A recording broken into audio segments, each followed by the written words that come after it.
Well, like any flywheel, as time goes on, we're getting faster and faster. So we've only been in the high purity alumina business now for 3 years, really based around the Lake Hope project, which is about 500 kilometres east of here in Perth.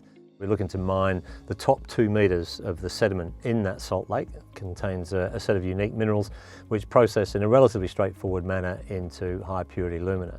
Completed an initial scoping study and followed it up with a pre-feasibility study that we completed last year. Some really good economics in that. The net present value, 10%, is about 1.2 billion Australian dollars. And that doesn't include a very important byproduct credit that we will get, which could push that up a few hundred million more. And the capital expense for that would be about 250 million. That includes a lot of piloting of the process. We've done a lot of work at the bench scale, and a lot of that work is now being done through our federally funded government grant in conjunction with Edith Cowan University and our engineering partners, CPC Engineering. Commencing the actual pilot plant, there's a plant being constructed at Edith Cowan University. All the engineering work's been done by CPC, and then we're going to move forward to add the second stage of the process on the back of that over the next 6 months. It will inform the construction of a demonstration plant, which will start next year, and that should be able to scale up to potentially a first commercial plant in a relatively short period of time. So the speed is increasing as we go ahead.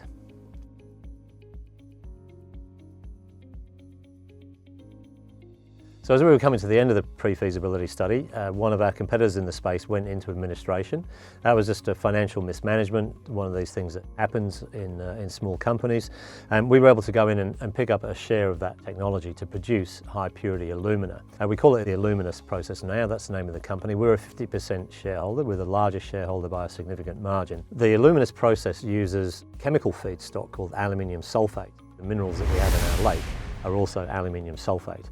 So there's a natural potential then for us to provide Lake Hope as a feedstock to the Aluminous process.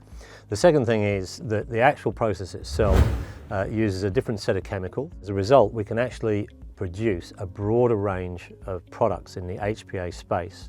So having the two together gives us a smorgasbord of market in the HPA industry to get into. So far so good. Aluminous has a pilot plant. It's here in Perth, been commissioned in batch mode. We're now working towards getting it in continuous mode to really demonstrate the process. And so it's a couple of years ahead of the Lake Hope process, and we believe that our faster market approach, we can produce HPA almost at will, not at scale, for a few customers that we're shipping product to for initial test work.